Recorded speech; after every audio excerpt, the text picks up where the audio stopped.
ცნობილია, რომ ეს ჩვენი ენატკბილი, ხმატკბილი ბულბული საკმაოდ კვიმატიანის პატრონიც იყო. სხვათა შორის საინტერესოა ის ფაქტი, რომ მამათა და შვილთა ბრძოლა რომ დაიწყო გრიგოლ ორბელიანს, ილიასა და შვილების და მამების თაობას შორის, ეს ბრძოლა უმწვავეს სტადიაში გადავიდა მხოლოდ მას შემდეგ, რაც ჩაერთო აკაკი.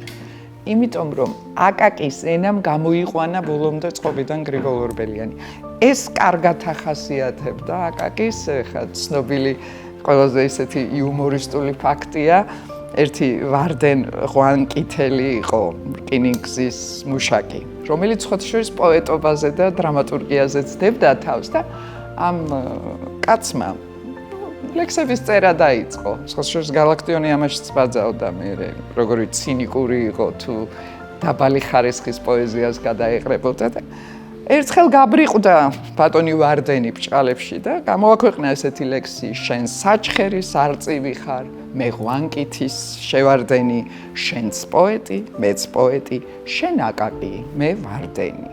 და არც დაუყოვნებია პასუხი ამ ჩვენ ენატკბილ აკაკის, ხო? წერე, ჩემო ვარდენი. წერს დაასვი ის არისო, წერალი თუ არ გამოხვალ, წერას მაინც ისწავლიო. უამრავი რამ შეიძლება გავიხსენოთ, ხო? ერთხელ სუფრაზე აუხირდა. წერეთლები კი იყვნენ თავადები, მაგრამ ეხლა ერისთავები უფრო მაღლა იდგნენ და ერთ-ერთი ერისთავი აუხირდა აკაკის, რომ იცოდე ვის ელაპარაკებიო, ერისთავი ვარო და მაშინვე დაუბრუნა პასუხი. კი მარა ძამიკო, ერი აღარ მყავს და თავი რაღაცი მჭირდებიო, ხო? არ იყო აკაკისთან არც შეხუმრება, იყო მარტივი, სხვათა შორის მახვილი სიტყვაც და ის პოლემიკა, რაც ვაჟას და აკაკის შორის იყო. ეს არის, არ ვიცი, ან როგორი ლექსები უძღვნეს ერთმანეთს, ხო? კი, აკაკი ძალიან მწვავედ დაიწყო. წარედ დაიწყო, ენას გიწუნებ, შავე მგოსანო, ხო?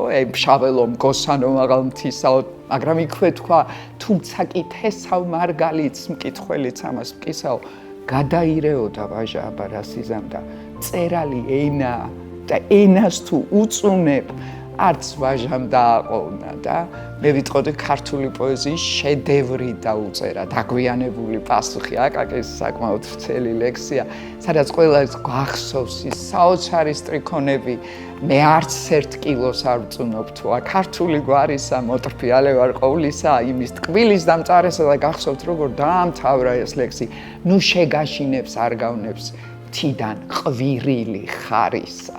ხო, ამ ბარის იქ ლექსში უთხრა, არ ვიცი იქნება არ გუობს ამ ჰანგს ბუნება ბარისა, ხო, ბარის და მთის პოეტების გასაოცარი ჩვენ დაგვჭა ამ პოლემიკით უნიკალური პოეზია და დაგვჭა უნიკალური ურთიერთობა და ცნობილია, რომ როცა აკაკიმ იუბილე გადაუხადეს, ვაჟას დააგვიანდა და ხალხი შიშობდა, ვაი თუ ვაჟა არ მოვიდესო და ეს ჩოხიანი, მე არ ვიცი ახლა ეს კიდე მეორე ვაჟაზე ეპითეტს ვერ ვპოულობ, რომ შემოვიდა მთელი ოპერა იებით აივსო და გზაში დაწერილი ლექსი წაუკითხა, ხო?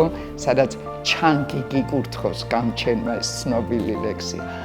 ეს ურთიერთობები, ეს ყველაფერი, ეს ხო ლეგენდა არ არის, ეს ხო დოკუმენტური პოეზია. რა ვიცი, გენიალური იყო აკაკი, გენიალური. ნამდვილად.